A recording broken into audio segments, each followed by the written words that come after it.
matur sing akeh ya ana. Gandeng iki isih ing sasi Sawal.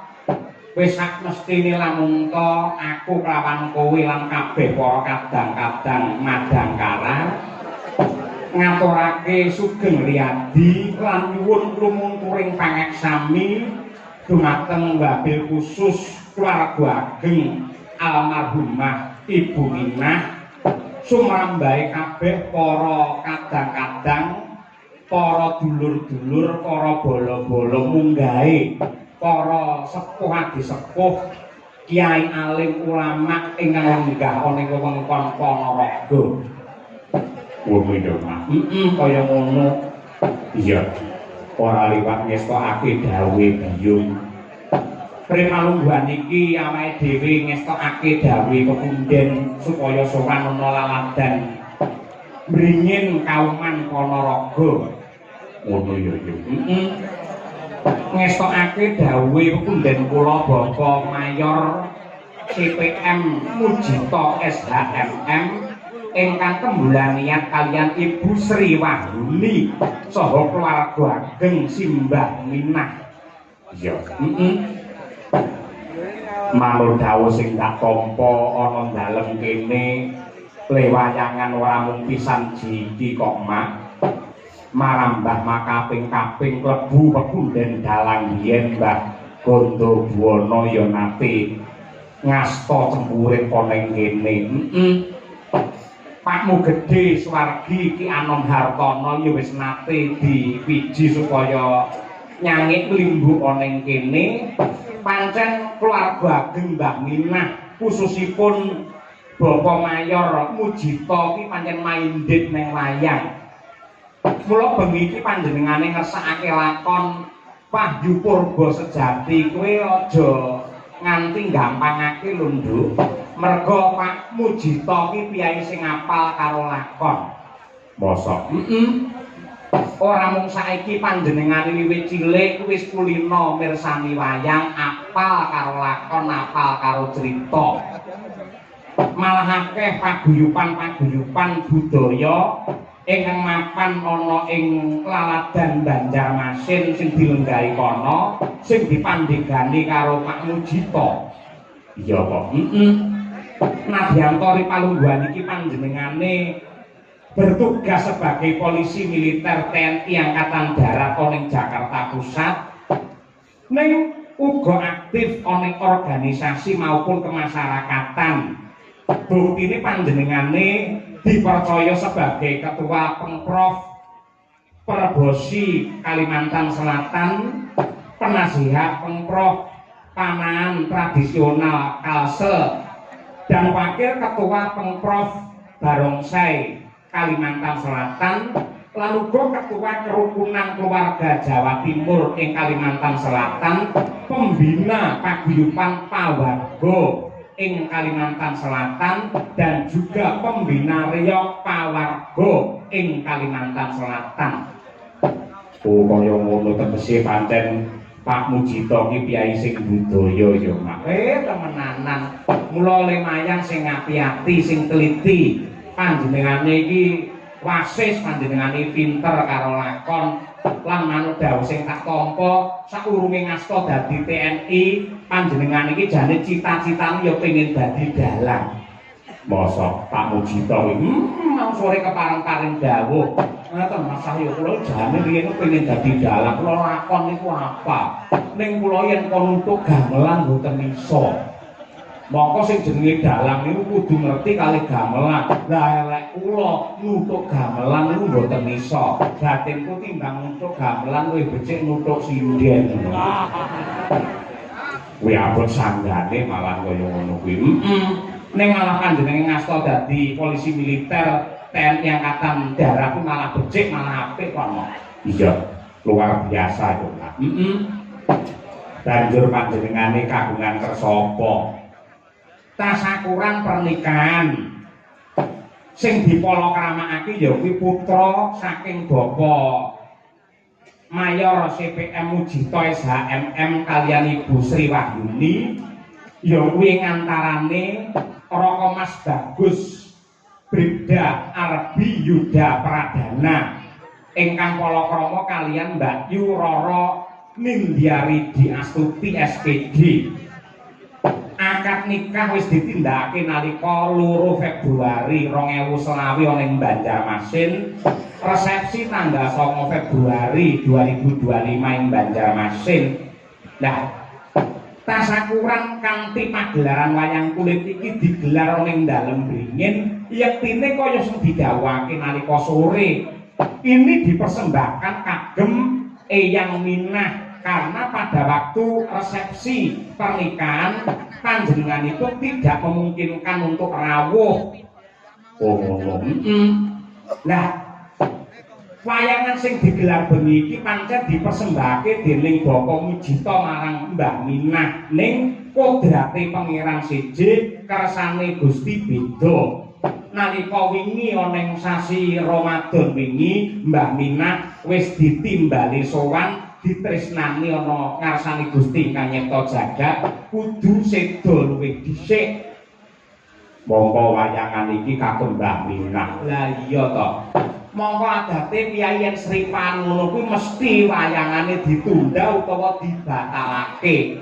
Ning bobote netepi tembung bawa leksana sing ditindakake dening Pak Mujito lan panjenengane percaya nadyan kok alame wis beda Mbah Minah mesti wae bengi iki mangestoni mula wayang tetep digelar tegese cangik limbuh sinden lan pengrawit lan uga kanca-kanca bakul bengi iki kabeh entuk lantaran rejeki saka pangeran ya kuwi lumantar Pak Mujito anggene tetep wayangan tidak dibatalkan tegese panjenengane pancen piyai sing hambeg bawa leksana tresna marang piyai sepuh.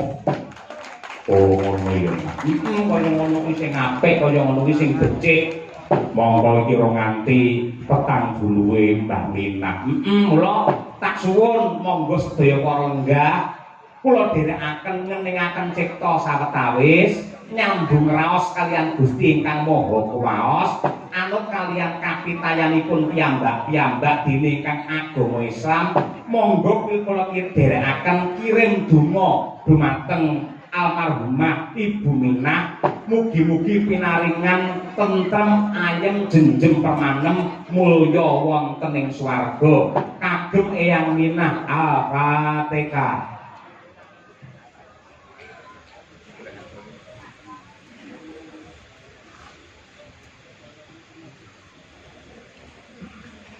Amin amin ya rabbal alamin. Sembahun donga pangestunipun para sepuh. Iya.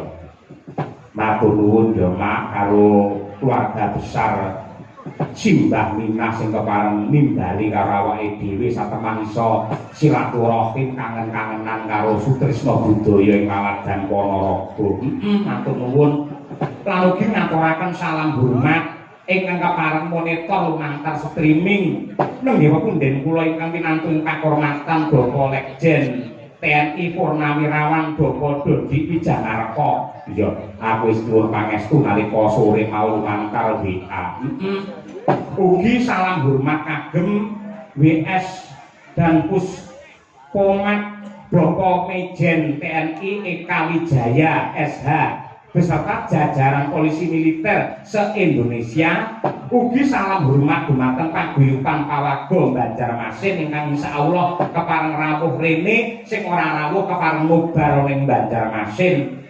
Ugi bekti sungkem dumateng Bapak Kiai pengasuh pondok pesantren Darul Fikri Laladan kene mriken kene. Salam hormat dumateng para pepunden dalang Mbah Yatno, Mbah Sento, Pak Manto, Pak Puguh lan ugi kadang kula sepuh Raka Mas Ipung Purba Sasongko sing kepareng ngaturake ya kuwi pawiwahan wiwit sore mau. Oh ngono. Disuwunake marang kurbane pangeran muga-muga temanten kekalih Raka Mas Arbi karo Mbak Nindya tansah mandya sakinah mawaddah warahmah kebak barokah antuk wahyune jodoh satemah pinaringan katentreman lair batin lan ugi keslametan donya kaping akhir itu Mas. Yo, ora perlu kakean gunung sing tanpa guna. Saiki ngaturake wiwit saka sing klasik luwih dhisik. Ngono. Kula nyuwun dumateng Ibu Sukesi Rahayu. Bu Kesi supaya ngaturake apa? Sing klasik ya kuwi jineman ular kambang yang ora kleru larase pelok patete 5. Oh ngono. Kejawi katur dumateng keluarga ageng Ibu Minah ugi kula aturaken dumateng sedaya para sukresna budaya khususipun nenggih caksi lover dimanapun Anda berada. Mligine meneh khusus meneh ya kuwi anak kula wadon. Oh iya. Anindita. Ya. Monggo Bu Kesi kinarya nglaremaken swasana laburi nembang jineman ular kambang. Monggo Bu.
klasik kula kandhang wis diaturake. Kula aturaken dumateng para sepuh adisepuh, piyai lawas, piyai klasik, mboten katalumpen dumateng ibu-ibu juru radi ingkang kepareng rewang wonten ing dalemipun swargi Eyang Minah mriki mugi-mugi saged kinarya jampining saya. Iya, ngono ya, Pak. Lan alhamdulillah piyai kene iki jan piyai sing nyenengake kok nduk ning bingin kene buktine mau akak unggah panggung langsung didabyang-dabyang lego nang dalem jero. Iya. Tak kira kon mangan ora mung dijak foto. Iya. Ing atase lagu iki foto nganti setengah jam dhewe. Iya, kabeh ngejak foto. Lek bapak-bapak utawa keluarga saking Pak Mujito foto ki ora masalah. Ning kabeh ibu-ibu lho tak dalan biasane ndelok ning TV ning YouTube saya iso ketemu langsung nyeplok buku sak kayange. Oke, gemes aku ceprene abang iki. Iya. Tresno karo awakmu nganti kaya ngono tenang. Monggo sing jenenge foto iki lah ya ngerti mesem kon lho. Iya. Tak nggih mesem iki udakara setengah jam. Nganti semene iki aku iki pun sewu lambeku nganti keju. Sore pengumuman yen nanggap wayang sak fotone kudu anggaran di foto dhewe lho. Yo lagi tondo Tresno. Nah, iki sembanggun akeh banget sing kepareng rawuh mongko sore mau dan alhamdulillah ya mbok menawa kangen karo wayang Kyai Bringin kene kaman nggih monggo dipuntaka piyambak supados sedaya jeneng pinarak ingkang ajeng lenggah supados ketingal lan ingkang mingking mangke saged ngatekaken kanthi cepet ya ngoten niku mohon bobo yang diparingi nayar ya mergo kiai akeh konduk muga-muga sedaya pinaringan rahayu nggih ana bintang tamune ana malah iki sepisanan lagi ketemu karo awake dhewe ning kiai iki wis asring ya kuwi kiprah ning laladan Kutharya Ponorogo ya Mas Gareng saka Pacitan kaya ngono kuwi ketambahan ya kuwi Waranggana sing ben-beni ra tau leren ya kuwi anak kula wadon Elisa Utaros Araso. Wah ya suwi ora ketemu karo Mbak Elisa. Temenanan alhamdulillah nganti saiki Nadianto Jani wis kudune iki cara pitik iki kudune wis didu ning parandene isih dadi jomblo. Ya urung duwe calon pacar biyen nate ning didelik ning akhire ilang tenan. Saiki asli jomblo tenan. Ya.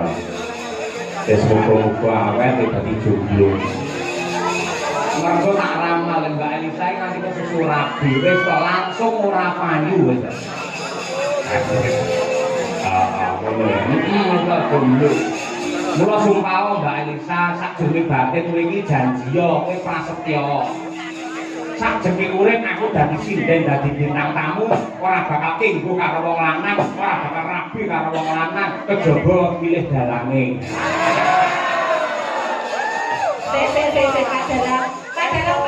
kadalah nyuwun sewu adalah nyuwun sewu kasih oh istriku tersayang ya aku kuwi adalah dengan mirekaken bojo kaya ngono rayu Mbak Elisa ono tangise atiku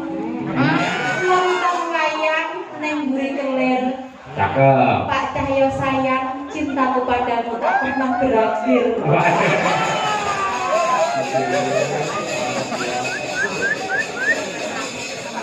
nonton wayang neng buri kelir nguyuh bukesi sayang itu no aku wayuh kepro taruh belasmu Pak Gareng saka Pacitan luwih dhisik men jumeneng ya tumrake prau monggo pinarak mriki Pak Gareng yo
Sugeng dalu Mas Gareng. Wilujeng dalu Mas Cahyo Putadi.